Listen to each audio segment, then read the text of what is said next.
Good to have you joining us again for another edition of The Catholic View for Women. My name is Teresa Tomeo, along with our co-hosts, Astrid Bennett Gutierrez and Janet Morana. And today we are going to tackle part 2 of the third vocation. Of course, we're familiar with religious vocations, the vocation and sacrament of marriage. But now we're going to talk about the third vocation, the vocation of the single life. And Janet, I know that this is something that was, again, one of our actual suggestions from our viewers. From our feedback back from the pilot series, you know, people emailed us, and a lot of women said, like, you know, well, what about the single life? You know, I wasn't called to become a nun or a religious, and marriage didn't ever happen for me. But what about remaining single and dedicating yourself just as a single person to the world, to the church, like that? And is it really a vocation? That's right. Is it really recognized as such? Exactly. And in the last episode, we spoke with Joan Lewis, who has an amazingly full, exciting life. Right. Rome Bureau Chief for EWTN, and her story was absolutely amazing. Of course, if anyone missed last time, they could probably go to our website and see some of that episode, or EWTN's website, and see it, because it's wonderful. But we have, of course, our friend Astrid here, who is also single, right? That's right. Single person here. Yes, the resident single person. So, you know, Astrid, we have to ask you the age-old question. And we'll ask our viewers, too, how often, single ladies, has this happened to you? To you. Mm-hmm. So, how are you, honey? Good to see you again. Oh, you're not engaged yet. Oh. Have I got a boy for you? I gotta run out of here. Yeah. No, but it's true. And well, listen, you know, my husband, he has a new partner, and his son makes a good And he goes to church every week. Every Sunday. And he's so handsome. So handsome. What beautiful children you'd have. Just one date, I'm sure it'd be fun. Wouldn't you like, come on. Would you like to come next Sunday to dinner? You don't have to be alone. Oh my God. No, and they mean well. Does that sound familiar? Does it sound familiar? My friends also have stories to tell that are married, and people mean well. They want you to be happy. They think something's lacking in your life. They really do. If you're single, something's wrong, and you must be unhappy. Right. So we're here to tell people that, no, actually being single, we see it in the testimony of so many women. So tell Astrid, tell us about your life, darling, as a single person. Come on, we want to hear. Inquiring minds want to know. Well, it isn't easy, obviously. There are struggles, and of course you see the constant, you know, media messages of saying that you are lacking something, that you can't possibly be happy being single. But the answer to all of this resides in just trusting in Christ and really seeing that you have to trust Him with your life. Being single doesn't mean that you are necessarily vowed to be single all your life. I myself find that I am open to marriage, but right now God seems to have me in this mission to save unborn children. I'm very happy with the mission He's given me. I'm actually in a neighborhood in LA in the middle of 9 abortion clinics. That is incredible. Helping women every day recognize their dignity, the gift that they have. So when you're single, it doesn't mean you don't like marriage. We appreciate and uphold marriage and defend it tooth and nail. But right now I feel so fulfilled with the life that I have. I'm able to work with families. I'm able to hold these babies that are born from a mom. And then when they misbehave, you can give them back. Exactly. Absolutely. No babysitting necessary. Absolutely. And also as a single person, we can serve in other ways in our family. I have one sister and she has 4 children, and I just was with her. You just came back from Ireland. She's in Ireland, and so I was there when her 4th child was born. I took care of the other ones, and then as I said, I came home. And I also help my friends who are married and have children. You know, some couples are married and have children and they don't go out on a date together for months and months. And how wonderful that a single person can step in and say, you know what, I can stay in Saturday night, go and have a date. I mean, it's a beautiful ministry to serve other families. Right. And that way we can be, like Joan Lewis, you know, fruitful and helpful. And that's a mission that Christ has for us. Widows also have, you know, that mission because they are single as well. So I think that the take that we need to have as Catholic Christians is that in every vocation, in every state of life, we can be fruitful, we can be happy and fulfilled, and find be magnanimity. Fruitful and multiply doesn't necessarily mean having children. And in this culture where family is so attacked and marriage, even though we're not married, we can defend marriage. We see so many attacks on the family, and us being single, we can be available to go and speak to the media, to step in a crisis pregnancy at 4 in the morning, take a call and go help somebody.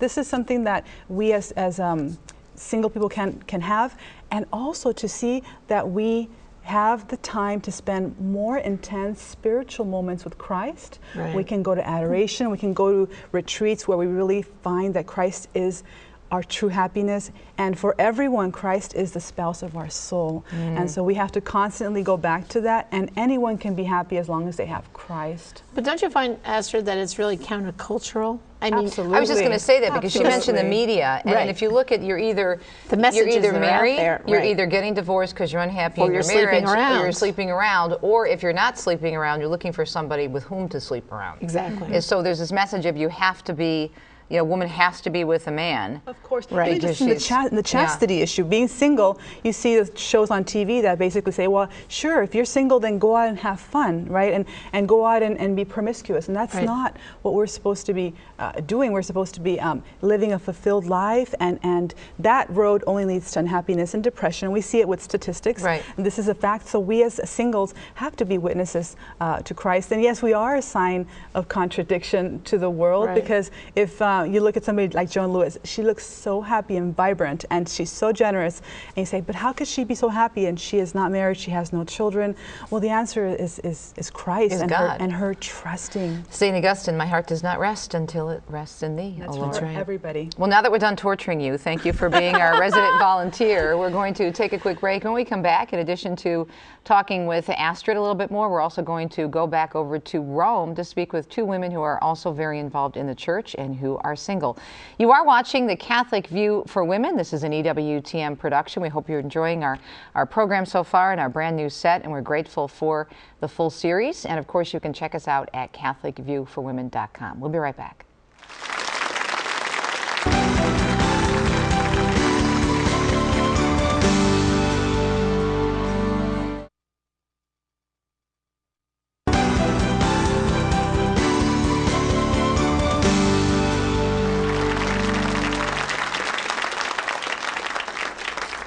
Welcome back. Thanks for joining us on The Catholic View for Women. This is part 2 of our program on the single life, or what we refer to as the third vocation. Okay, Astrid, it's been about 5 minutes since the break. You've been on worldwide goodness. television. Get any text yet? You find a man? Come on. Nothing? Yeah, not No, quite yet. no Time's offers for a wasted. Your day. We got biological 20 clock is minutes more. ticking. ticking, biological clock, tick tock, tick tock. And we hear that so much. I know. It's so true. But this is a different take we're going to Yes. explain today. Yes. Oh, yes.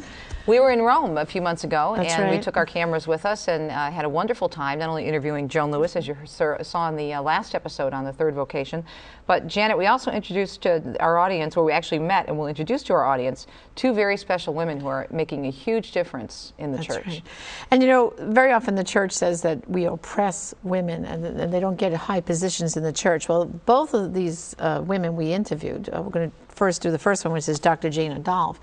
She works inside the Secretary of State, and her title is, she's an expert, which is the title, at the Holy See, Vatican City mission, and Holy Secretary of State second section is like the big title. All right, it's within the legal department really for the Pope. Wow. Well, yeah, basically. because she served as a prosecutor for a while. She actually did. was at Ave Maria in Michigan for some time. Yes, Yeah. and now currently, in addition to working for the Vatican, she's also an associate professor, also at Ave The law Maria school School of in Law, Florida which is now now. in Naples, Right. Florida. So let's take a look at Dr. Jane Adolph, all the way from Rome. Well, right now I'm working for the Holy See, and so I'm stationed in Rome. I'm working for the Secretariat of State, second section, and that's basically what you can refer to as a foreign affairs section. And I also have a position at Ave Maria School of Law. That school is situated in Naples, Florida, and so I'm working here, but then I also have duties back there, and I will be in Florida probably in the month of February, but I'm at the same time doing most of my work, if not majority of my work here for the Secretary of State. Well, number one, from the perspective of the laity, and there's a beautiful document called Christi Fidelis Laici, and in that document it talks about the role of the laity and how we participate as priests, and it's a kingly role, but a common priestly role. And then you also have the prophetic role. And so we have these roles that we play, but it's different. So we're equal, but we carry out these functions differently. So primarily, prior to coming here, which I've come to Rome in June, I was playing out that as a layperson, teaching and working as a lawyer. I worked as a prosecutor. And so that's serving the church, and we as a body of Christ, that is the church. In terms of the hierarchical, yes, that's a very special aspect of the church. And I was been invited to be a consultant for the hierarchical structure more since 2004, and I was going back and forth from my role as a professor to here doing some consulting work. And then, I was invited to be here more on a full-time basis. So from working within the church itself, I think I've carried out and really living as a layperson and carrying out my baptismal promises and confirmational to be a layperson and serve the church, both before and when here in Rome. Well, Dr. Jane Adolph is, again, an example of a beautiful woman who is living a single life, serving the church. But, a point she made, which is very important, is you don't have to be, serving the church to have this joy of the single life. You know, it could be in different aspects. But I think she's a marvelous example of how happy she is in the work she's doing right now. And like Astrid points out, all right, marriage hasn't come her way. Is she closed off to it? Absolutely not. But she's very content where she is right now and where she feels she's serving God and the church. And I also think she's a great example of women who have been able to really get in the church and show how the church is not, as you said earlier, Janet, oppressive, because they're able to move up in the ranks and nobody's stopping them. I mean, it's not as somebody says, well, you're a woman, you can't do this job. No. I mean, we interviewed the woman from the Pontifical Council for Justice and Peace, Dr. Flaminia.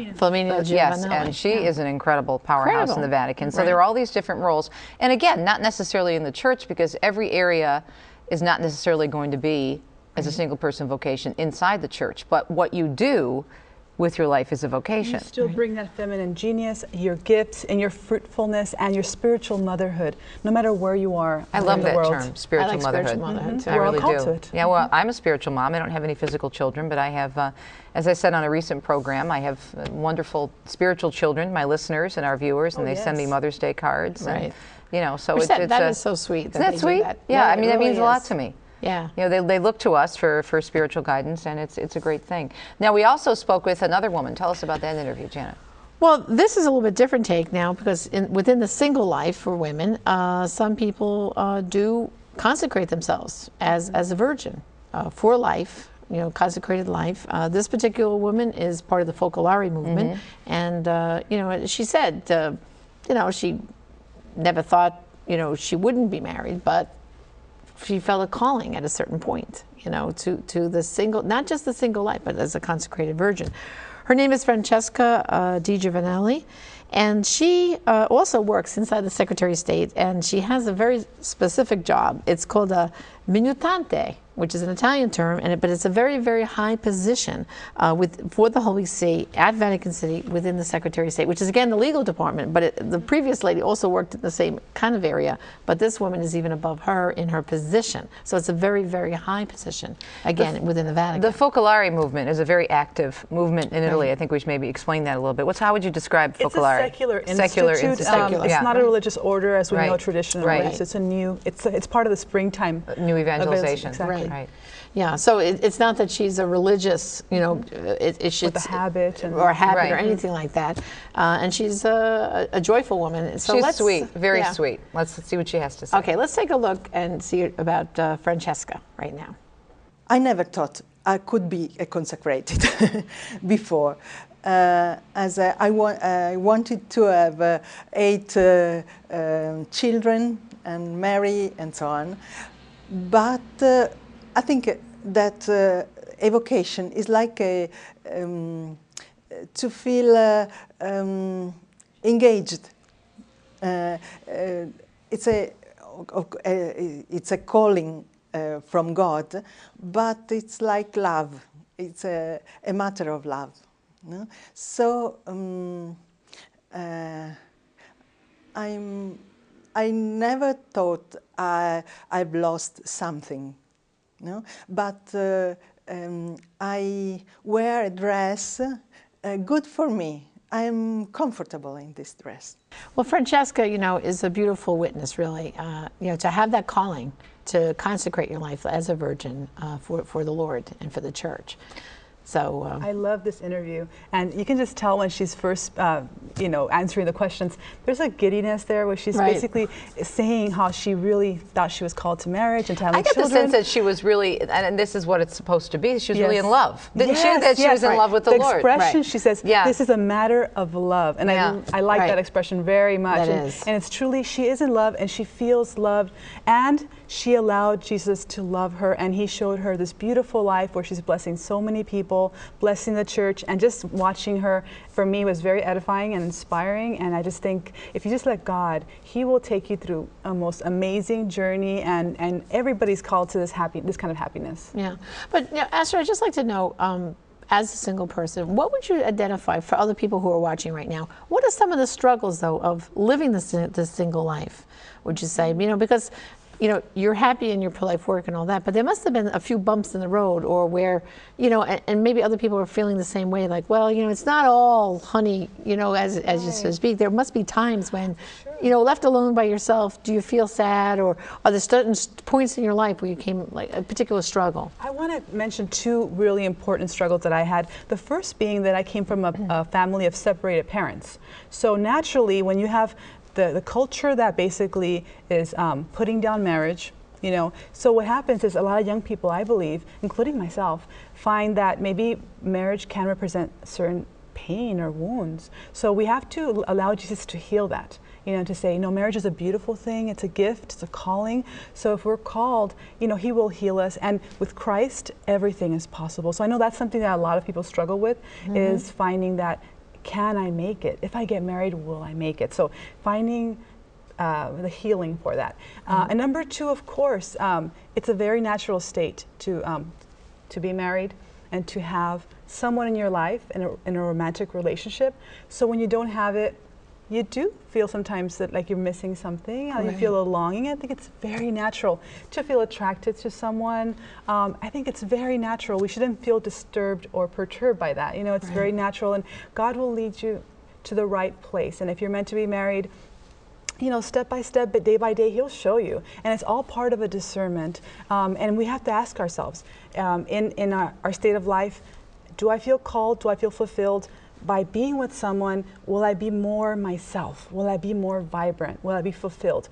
Or do I find, as I find sometimes in my life, is that I find that I do want to give myself in a way to many people in my ministry, in helping, taking phone calls from women that are post-abortive, or helping a crisis pregnancy, or mentoring others in the pro-life movement. I lead many, thanks be to God, this privilege to be able to help many Hispanic pro-life leaders in the churches, mentor young people that are coming up in the pro-life movement. So for me, to have that time and availability is tremendous. To see people grow in their faith is also an amazing privilege. So that fulfills me. At the end of the day, I'm tired, but I'm happy. So to really to have those moments where you're reflecting on your life and seeing how God is using you, how are you blessing others, is important. And to identify that longing really is something that God is moving you towards, you know, marriage, or if right now he's giving you a mission, and how do you feel about it?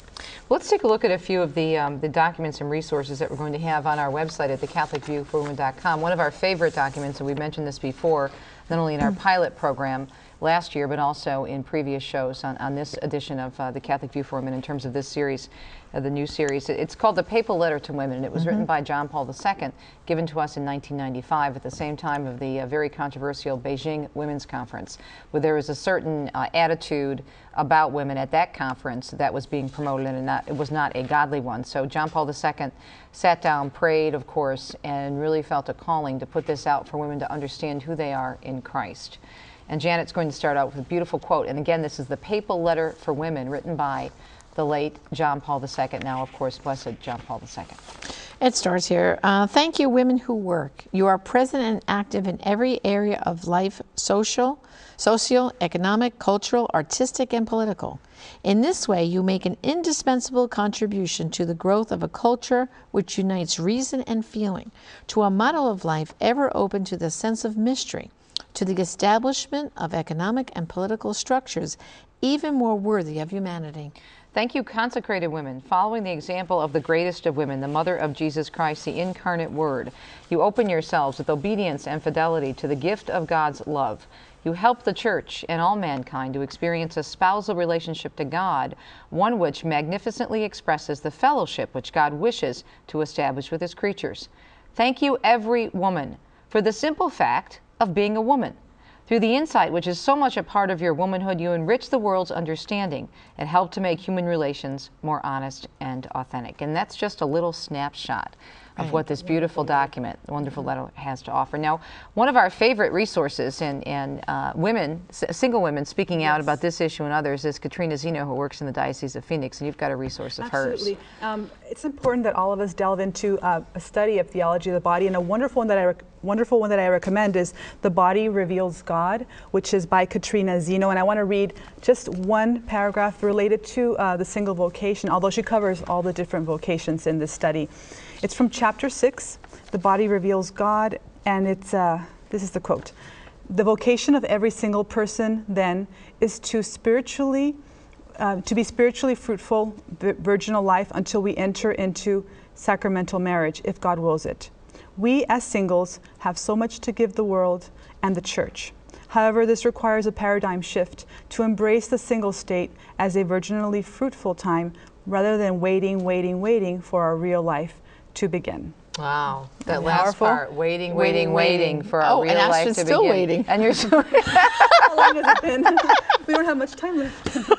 No, but that's key. That is. Because that really is. Joan Lewis said in the last program, you know, once you have that peaceful acceptance of, okay, maybe God has a different plan for me, then things can turn around, as opposed to closing yourself off and sitting there and saying, no, I am waiting, and that's it for me. It can't be any other way. Exactly. Yeah, and Joan spoke about that crossroads where, you know, there was that period of time where she was getting anxious about the fact that she hadn't married, and you know, she had all these aunts and uncles that were married and many nieces and nephews, and she said she really was getting anxious about it. But when she just discerned it and had that said yes to God, like, it's okay, she said this peace came over her. And I think that's kind of like almost like Astrid is feeling from what she's saying. I mean, you could tell us yourself, but I mean, you seem very peaceful, and it's kind of like, if it happens, it happens. If it doesn't, it doesn't. But you're not waiting, right? And it's constant renewing that trust with God, because we do struggle. We do feel sometimes down, but it's natural. So just trusting all the way. And